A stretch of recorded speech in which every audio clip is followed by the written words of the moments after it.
саломи пур аз меҳри маро бипазиред бинандагони азизи радиои озодӣ ва ҳамаи онҳое ки пайваста моро тамошо мекунанд аз озодӣ видео канали мустақими радиои озодӣ дар ютуб. имрӯз ҷумъа аст 29 март субҳи босафои ҷумъаи саидро барои якояки шумо дӯстони азизам шодбош мегӯям ва умедворам ки рӯзатонро хуб оғоз карда бошед, рӯзи бобарор дошта бошед ва зиндагиатон пур аз шодиву фараҳ бошад.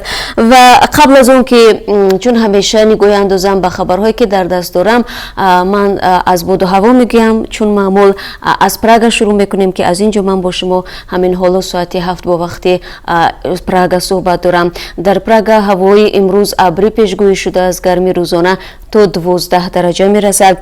дар Москав макони буду боши аксари муҳоҷирони тоҷик субҳи имрӯз боридани барф дар назар аст, баъдан он ба борон табдил меёбад. аммо ҳарорат дар ҷараёни рӯз 3 дараҷа болои сифр хоҳад буд, яъне нисбатан гармтар. дар душанбе бошад дар давоми рӯз борон меборад ва гармӣ то 18 дараҷаро ташкил хоҳад дод. ва ман қабл аз ҳама бозам барои шумо як эълоне хоҳам гуфт ки ба боду ҳаво вобаста аст. кумитаи ҳолатҳои фавқулодаи Тоҷикистон мегӯяд ки танҳо дар як шабонарӯзи гузашта бинобар номусоидии ҳаво дар манотиқи кӯҳии Тоҷикистон 20 мавриди тармафароӣ ва 16 ҳолати резиши санг сабт шудааст. хатари бештар дар роҳҳои Душанбе, Сангвор ва Хорух Ишкошими вилояти мухтори Кӯҳистони Бадахшон боқӣ мемонад. дар ҳамин ҳол ширкати рес мегӯяд рӯзи гузашта ҳангоми бартараф намудани тарма дар роҳи Душанбе Чаноқ боркунаки фронталии ширкат зери тарма мондааст ва хушбахтона мошин ва ронанда бидуни осеб аз банди тарма раҳо карда шуданд. ва дирӯз бинобар фаромадани тарма ин роҳ барои муддате баста шуда буд, аммо ҳоло ҳаракати тамоми намуди воситаҳои нақлиёт тариқи шоҳроҳи Душанбе Чаноқ имконпазир гардааст. аммо ба ҳар сурат бинандагони азиз дар ин шабу рӯз аз эҳтиёт кор бигиред ва ҷони худро зери хатар нагузоред, зеро тавре кумитаи ҳолатҳои фавқулода мегӯяд бо истинод албатта аз обу ҳавошиносии Тоҷикистон то охири ҳафта ҳавои номусоид дар кишвар боқӣ мемонад. ва имрӯз интизор меравад ки дар Душанбе ҷаласаи якҷояи Маҷлиси миллӣ ва Маҷлиси намояндагони Маҷлиси олии Тоҷикистон баргузор шавад. дар канори муҳокима ва тасвиби бархе аз тағйирот ба қонуни андоз ва гумруки Тоҷикистон, вакилони парлумон ҳисоботи прокурори генералии Тоҷикистонро хоҳанд шунид. ба гуфтаи бархе аз вакилон, ахиран саволҳои онҳо ба прокурори генералӣ зиёд ҷамъ шуда будааст ва онҳо мехоҳанд дар суҳбат бо Юсуф Раҳмон аз вай посухҳояшро ба ин саволҳо бишнаванд. хуб, ҳамкорони мо низ ба ин ҷаласа хоҳанд рафт ва ҳар хабари тозае ки аз он ҷаласа баромад мо ҳатман барои шумо рӯз ва ё фардо дар навиди бомдодӣ хабар хоҳем дод. дӯстони ишкошин ба таҳқиқи ҳодисаи худкушии як сокини ин ноҳия шурӯъ кард ки дар ҳамла ба хонавода як корманди пулис гумонбар дониста мешавад. ба иддаои наздикони Алиҷон Диловаршоев, ӯ дар пайи латокӯб ва таҳқир шудан аз ҷониби наздикони як корманди милиса худкушӣ кардааст. ҷасади Алиҷон Диловаршоеви 35-соларо рӯзи 27 март дар амборхонаи манзили яке аз пайвандонаш пайдо намуданд. зоҳиран ӯ бо сими телефон худро ба дор овехтааст. Алиҷон Диловаршоевро ки дар идораи сохторхомӯшкунии ноҳия кор мекард, тақрибан 5 рӯз боз наздикону сокинони ноҳия ва маъмурони пулис ҷустуҷӯ доштанд.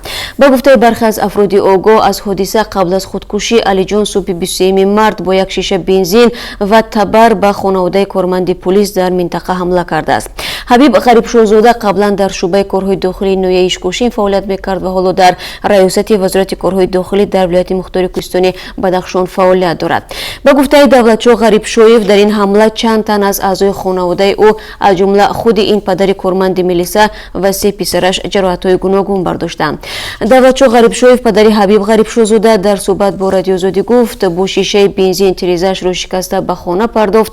дар дигар хона хоб будам, баромада кӯдакро аз хона баровардем. дар берун дидам ки мошин оташ гирифтааст ва якбора бо табар ба гардани ман зад. ман афт дидам. ҳамин тавр 3 писарамро бо табар зад. ҳама дар беморхона ҳастанд ҳоло.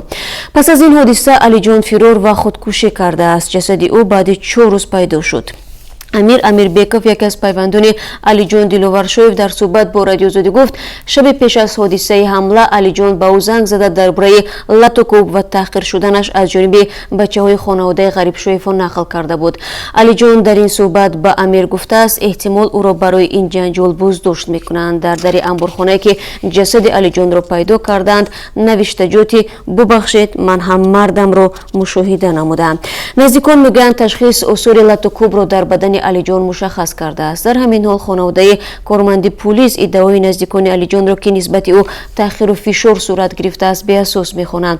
پدر حبیب غریب شویف کارمند پلیس میگوید سبب اصلی حمله به خانواده او از جانب علی جان دیلوورشویف خصومت چند سال پیش است. سبب هم به قول آنها این بود که کارمند پلیس آن زمان یکی از پسران این خانواده را با گمان دست داشتن در قاچاق مواد مخدر بازداشت کرد. باید گفت که اختلاف میان خانواده جوانی خودکشی کرده و کارمند پلیس از همین جا منشأ میگیرد و هر دو جانب حالا همدیگر را در سر زدن خصومت و تحریک به جنگ گناهکار میکنند. اما مقامات تفتیشاتی که به تحقیق این حادثه شروع کردند میگویند تنها بعد انجام تفتیشات سبب و عامل حمله و خودکشی را معین خواهند کرد. حادثه حمله کارمند سوختار خاموشکنی با تبر به خانه کارمند پلیس و بعداً خودکشی مرموز او که حالا در ناحیه وردی زبان هاست به طور گوناگون تحلیل می شود. برخی از حقوقشناسان میگویند حادثه های به این مانند که بعضاً به مرگ انجام یابند از قبل امکان داشت که پیشگیری شوند. رهبر منطقه ساخا یا قوتستان قرار به امضا رساند که بر اساس آن به کار قبول کردن شهروندان خارجی یعنی مهاجران در دهها بخش‌های اقتصادی این جمهوری منع می شود. این قرار بعد آن صادر شد که حادثه احتمال تجاوز شدن یک زن محلی از جانب مهاجری از آسیای مرکزی باعث ناآرامی ها در منطقه گشت. ایسن نیکولایف در قرارش از روز 28 مارت که در وبسایت حکومت محلی نشر شد کار خارجی ها را در 33 بخش اقتصادی محلی از جمله تجارت، نقلیات جمعیتی، غذا، ساختمان و خدمات تاکسی و دیگرها ممنوع اعلان کرد. در متن این قرار با تکیه به نیکولایف گفته شده است که این سند پورا مطابق با قانونگذاری فدرالی تهیه شده است.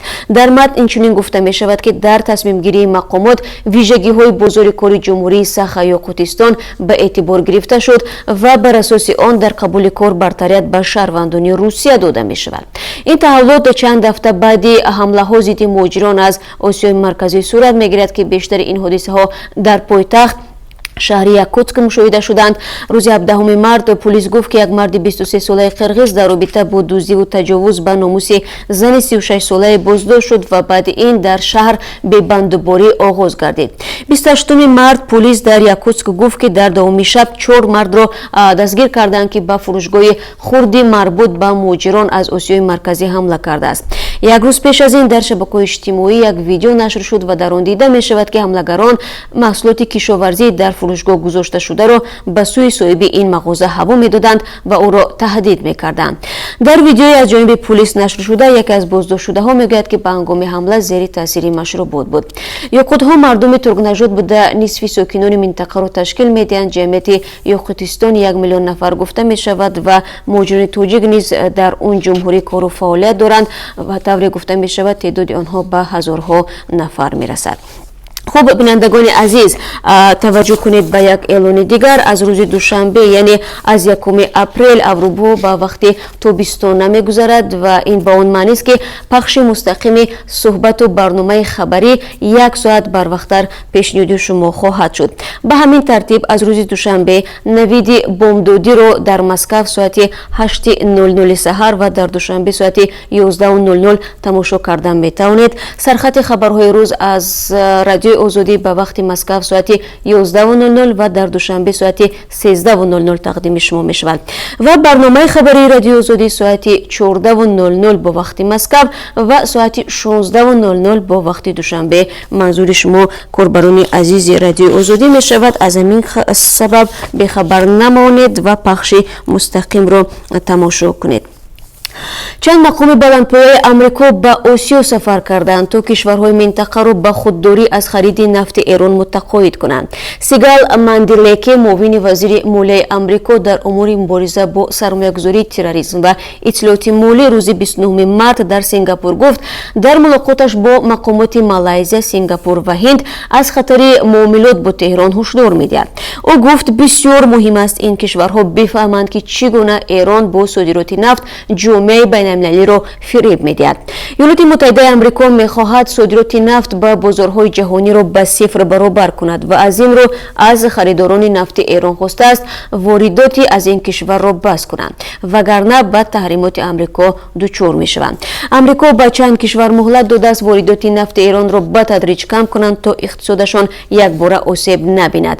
Амрико рӯзи 26 март эълон кард як шабакаи азими ширкатҳоеро ба ҳам задааст ки бархилофи таҳримоти Амрико ба сипоҳи посдорони инқилоби исломӣ ва вазорати дифои Эрон $1 миллиард интиқол доданд. рӯзи гузашта дар ҷараёни боздиди президенти Русия Владимир Путин аз Қирғизистон ҷонибҳо ба сӯзишнома дар бораи пойгоҳи муштараки низомӣ тағйирот ворид карданд. Дар протоколи тағйирот ба сӯзишнома ки дар вебсайти маълумоти ҳуқуқии Русия нашр шуд, гуфта мешавад ки ҳудудҳои муассисаҳои ҷойгир дар пойгоҳ тавсия ёфта қоидаҳои истифода аз дастгоҳҳои бидуни сарнишин ҷорӣ мешаванд. Инчунин маблағи иҷораи пойгоҳ низ афзоиш меёбад. бахши қирғизии радиоозодӣ рӯзи 28 март навишт ки дар қаламрави Қирғизистон чандин муассиса ё объекти марбут ба Русия вуҷуд дорад. Калонтарини он фурудгоҳ дар Кант аст.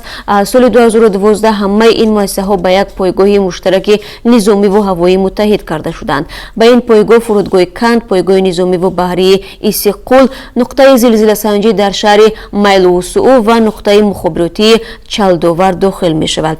ҳар сари чанд вақт дар Қирғизистон баҳсот дар заминаи имкони боз шудани пойгоҳи дуюми низомии Русия садо медиҳад, вале ҳеҷ як мақоми Қирғизистон ё Русия ба таври мустақим вуҷуди чунин барномаҳоро тасдиқ накардааст.